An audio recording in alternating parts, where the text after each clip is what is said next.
आज हमारे पास जो स्रोत हैं वो हिमाचल प्रदेश के सेब उत्पादकों की एक बढ़ती चिंता को उजागर कर रहे हैं।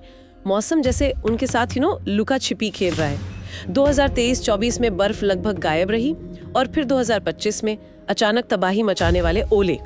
ये स्रोत डॉक्टर एग्रो पॉडकास्ट के कुछ अंश और कुछ क्लाइमेट रिसर्च पर आधारित हैं। एक बात तो साफ उभर रही है कि मौसम का मिजाज अब पहले जैसा नहीं रहा। हिमाचल में सेब की अच्छी फसल के लिए सर्दियों की बर्फबारी वो तो जरूरी मानी जाती थी, है ना? जी हाँ, बिल्कुल, चिलिंग आवर्स के लिए बहुत जरूरी। पर अब ये पैटर्न बदल रहा है। 2023-24 की सर्दियां इसका बड़ा उदाहरण थी।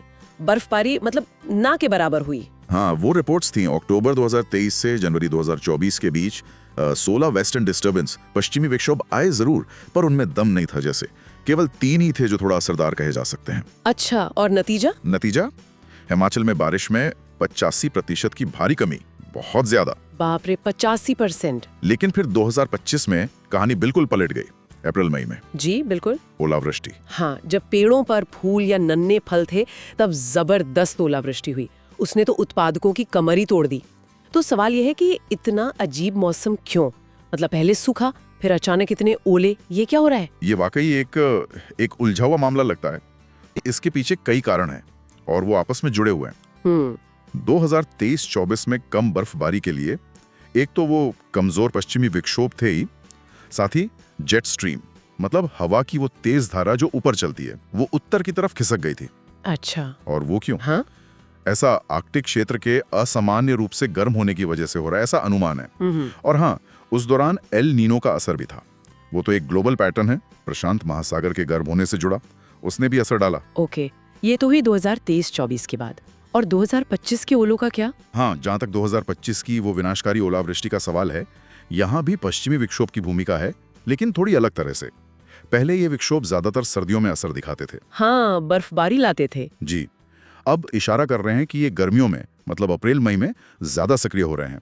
और एक और दिलचस्प बात यह है कि अरब सागर का तापमान भी वो औसत से 1.2 से 1.4 डिग्री सेल्सियस ज्यादा गर्म पाया गया। ओह, तो ज्यादा गर्मी मतलब ज्यादा नमी? बिल्कुल, इस अतिरिक्त गर्मी और नमी से इन गर्मियों वाले विक्षोभों को ज्यादा ताकत मिल रही है, जैसे फ्यूल मिल रहा है उन्हें, और इसी वजह से इतनी तीव्र ओलावृष्टि हुई। अच्छा, तो मतलब सर्दियों वाले पश्चिमी विक्षोभ तो कमजोर पड़ रहे हैं। हाँ, कुछ हद तक। लेकिन गर्मियों वाले ज्यादा ताकतवर हो रहे हैं, वो भी गर्म होते अरब सागर की वजह से। जी, पैटर्न तो कुछ ऐसा ही दिख रहा है स्रोतों के अनुसार। ये तो सेब उत्पादकों के लिए मतलब दोहरी मार जैसा है। बिल्कुल सही कहा आपने, दोहरी मार ही है। कम बर्फबारी का मतलब है सेब के पेड़ों को जरूरी चिलिंग आवर्स, वो ठंडक के घंटे नहीं मिल पा रहे हैं। उससे उनका पूरा फल चक्र गड़बड़ा जाता है। और ओलावृष्टि, वो तो सीधे खड़ी फसल, फूलों और नन्हे फलों को सबको तबाह कर देती है। और शायद बीमारियों का भी जिक्र था, फफूंद वगैरह। जी हाँ, ये भी हैं। इस बदलते अनियमित मौसम से फफूंद जैसी बीमारियां भी ज्यादा लग रही हैं। ये एक और चुनौती है। उत्पादकों के लिए कुछ सुझाव भी दिए गए हैं, जैसे मौसम के पूर्वानुमान पर बारीकी से नजर रखना। जी, वो तो बहुत जरूरी है अब। ओलों से बचाने वाली जाली, एंटी हेल नेट का इस्तेमाल, फसल बीमा और बागवानी के वैज्ञानिक तरीके अपनाना।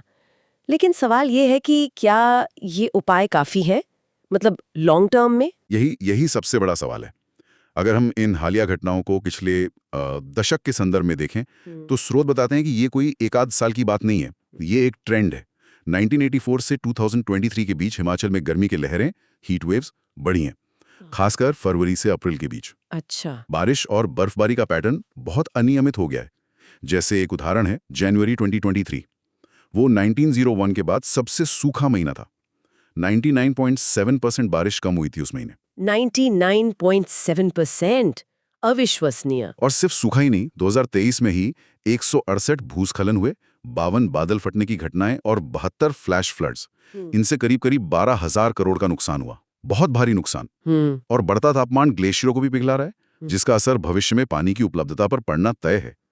तो यहाँ एक मुख्य बात ये निकल कर आ रही है कि मौसम सिर्फ बदल नहीं रहा है, बल्कि ज्यादा एक्सट्रीम हो रहा है, अप्रत्याशित। जी बिल्कुल, ज्यादा अप्रत्याशित और चरम होता जा रहा है। ये तो वाकई चिंताजनक तस्वीर पेश करता है। ये सिर्फ सेब की फसल का सवाल नहीं रहा अब। नहीं, बिल्कुल नहीं। ये तो पूरे इकोसिस्टम और लोगों की आजीविका का सवाल बन गया है। हाँ, आजीविका पे बहुत बड़ा असर है और इसीलिए ये सोचना जरूरी हो जाता है, क्या सेब उगाने के पारंपरिक तरीकों और क्षेत्रों को अब सिर्फ तात्कालिक उपायों जैसे नेट लगा लिया या बीमा करा लिया, क्या इनसे आगे बढ़कर अपनी पूरी रणनीति में बुनियादी बदलाव करने की जरूरत होगी। हम्म।